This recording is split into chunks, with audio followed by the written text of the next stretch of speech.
Hey, it's Margaret Crenshaw with the Prodome team at Carolina Realty Group, and today we're talking real estate stuff. I have a really special guest here today, Ron Maver. Thanks for coming, Ron. Margaret, nice to see you. Thanks for having me. Ron is actually my teammate on the Prodome team. He's a realtor with us for how long have you been with us? I guess officially like 8 months now. Oh, 9 months? I thought it was a year at least. No, it's coming up. It's getting close. Okay, well, Ron's on a roll. Ron is selling things left and right. I mean, just like crazy selling. And he sits at the desk right next to me.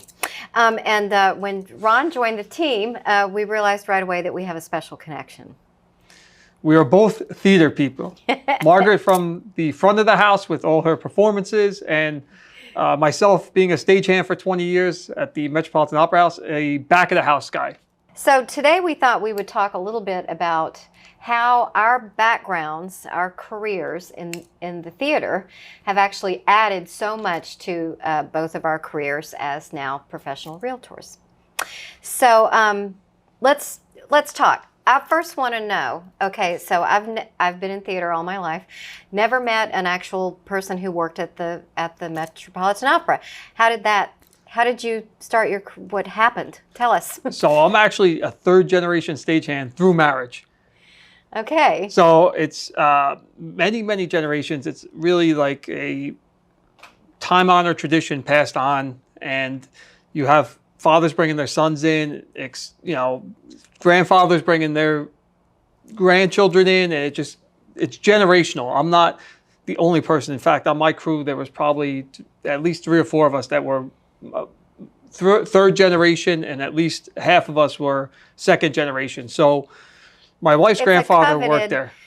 So this is a coveted place to work if you're in the arts, particularly if you're in crew or tech or backstage or any of this. Only so many positions, and it's arguably the most famous, world-renowned opera house in the world. Yeah, definitely. And so my wife's grandfather worked there. He split time in the carpenter shop and on Broadway, and then my wife's father worked there. And I got done with college, and I was kind of just buying some time, and I walked in there in August of 2020 and didn't walk out until 20 years later. So 2020? 2000.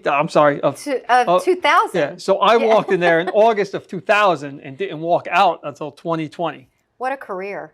I mean, other than my career in the theater, which is, kind of come and gone over the years, depending on, when I've had roles, but I've never been anything for 20 years. So that's an incredible thing to have on your resume. Yeah, I don't know, 20 years just went quick, and I didn't realize at the time how much real life learning experience and how many skills you pick up spending so much time in the theater with so many different people, whether it be directors, singers, actors, you name it. Everyone's got a different personality, all melding together in this one giant pot that you can't get out of.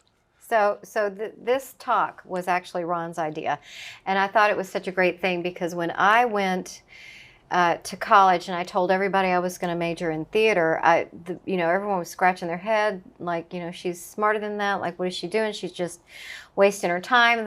What is that going to lead to? My mom would say things to me like, you could be a weather girl. Yeah, that's what you can do with that degree. So this is, Ron and I have talked about this almost every day we've known each other. The things you learn in the theater, and it's the stepping stone to so many things. So let's get started with some good examples. So as Margaret said, we talk about it every day. Because I spent so much time in there, I have a Met story for basically everything that happened, and I'm sure anybody who spent a lot of time in the theater can tell you the same thing. But just talking on a day-to-day basis, it's amazing how much working in that theater related to real estate and the transactions. In the sense, for me personally, I used to work rehearsals during the day and then performances at night. So you're dealing with directors, a technical director, a singer, the costume designer, the actors. So many moving parts, much the same way as I learned when I got into real estate. It's not as simple as just sign here, congratulations, you have a house. Yep. You're dealing with a buyer. You're dealing with a listing agent, a seller, a mortgage company, a bank, an inspector. You're basically in real estate as a realtor, you are the stage manager of the show. And you're responsible for all the communication between all of the different entities that come together to make the show. Exactly. And, there's so many moving parts to it. And one thing that you learn in theater is that something's going to go wrong. Every single day, something is going to go wrong. And every single day, guess what? The show has to go on. And you have to present it in to the audience as if it was flawless. Seamless. And nothing happened. And sometimes you finish sentences. So it's much the same way as I'm learning. Even the cleanest cut real estate deals, something is going to go wrong. And you can't panic. You can't go off the handle. No, you have to assess the situation the same way you do on stage, fix the situation, and at the end of the day, make sure that everyone's happy and that show is perfect. And you're the one that deals with all the headaches, and that's your job, and that's your burden to bear. It's like what translates to me as the actor would be, I'm on stage and I'm talking, and the person who's supposed to say the next line isn't saying it. Now what am I going to do? That's it. And, save the scene, keep the program going. Either say his line for him or say your next line, thinking that maybe he'll catch on at some point, and keep the story moving, keep the momentum. That's it. You also just learn that people are quirky. Everyone's got their own agenda. Everyone has their own, things that they like, that they need in a deal. And you have to learn to not judge people. Just be like, I understand that. That's where it comes. And that comes from a lot of the years in the theater. We talk all the time, and I always tell you a story that Pavarotti, we had him, I was there towards the end of his career, but I had the pleasure of seeing him perform and meeting him. And, just to give you an example of something that goes on in the theater. So we have Pavarotti towards the end was not as agile as some other singers. So we used to have to make addendums. See, I'll work it in. There you go. So we used to have special sets just for him. And one of it would be Aida. We would have the Pavarotti rock. And what that was it was just a rock that would sit on stage, and it would give Placido a place to sit, because towards the end he couldn't stand. Or we'd have like a fake, a bag of a bunch of barrels or sandbags, and he would slump over like this. And, off stage, he hated sitting too. So we just had these stools that are about that high. We had them custom made. And to this day, they're on the side of the Metropolitan Opera stage, and they're called Pavarotti stools. And it's a stool that you don't sit all the way down, because he never wanted to sit down because he couldn't get up. He just kind of wanted to prop himself stand, up. But you sit. And, the only reason I tell that story is, you learn to listen to people. This man wants something, and you learn to listen to it. When you have a client, I don't think if you were in the theater business, if something comes up that other people may deem to be like ridiculous, no, you've learned to listen and just accommodate people and be like, this is what makes them happy. It's my job to make them happy. That's right. Let's make them happy. And not to compare myself to Placido and to Pavarotti and any of those sort of folks, but my quirky thing was that in life, I hate static cling. I'm actually wearing a shirt today that's clingy, and I hate it. And so the costumers that have dressed me over the years always knew that I hated certain materials that caused static cling. And so they would always provide me with a can of Static Guard. That was that's my quirky thing. And just like certain buyers or sellers you have that just certain things about, like you can almost in a transaction, when the listing agent or the buyer's agent comes to you and asks you something that you will have to run by your client, you have gotten to know that person so well that you are already trying to figure out how to relay that information to your client so that it's going to be as smooth of a thing as possible as it needs to be. Yeah, everything always should seem like it's effortless, whether it be the theater. And again, it's just learned to apply that to real estate. That you never want to give the impression that that somebody's putting you out. No, it's again part of the show. The deal is the Part of the show. You take the good with the bad, you put your big boy pants on, and you make that show happen. The same way right. you make that deal happen. That's right. Without letting anyone know that you're annoyed. That's right. I've done this before on camera where I've talked about the contract and the seller's disclosure, particularly being the script. You know, that's really the script, but that we are working with as realtors, and it's what tells the story of the whole transaction. So from start to finish, that contract is really just like the script or the score in an opera or a musical would be what's on paper that tells the story. So I recently had a buyer who didn't really quite understand that what was signed off on the contract was really what we had to deliver to the seller. And it's not something that can be like, oh, well, I can't really get that done by that date. I'll have it done by X date. And you have to kind of go, okay, well, this is our script that we're working with, and this is what we have to go by. And so if there's a problem with making this story happen, we have to do an edit. We have to do a little bit of a rewrite on this story and have everybody sign off on it so that everybody's working from the same script, right? Yeah, you nailed it. It's just, as you said, it's never going to go according to what's on the piece of paper. There's always going to be something, a little wrinkle. There's going to be a little mess up, and how you handle that really defines if you're going to be a good realtor or not. You can't blow off, you can't go crazy, you can't lose control. You have to stay focused, stay in control, and just keep moving forward. The same way you can't stop a show in the middle of a performance. If there's a mess up, you keep going. The goal is to get to the end of that performance. You know, and I was just thinking of a scenario that would be kind of funny.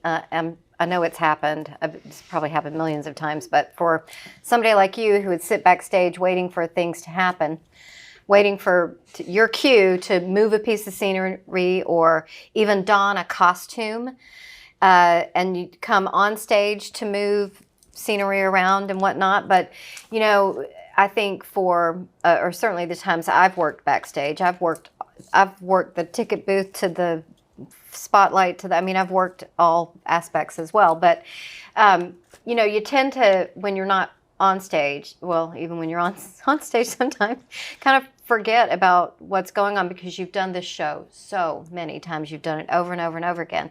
And so you kind of tend to let your mind wander. But if you're not paying attention, what happens if the actor's on stage skip an important chunk of the story and move on to a line that's your cue to move a piece of scenery?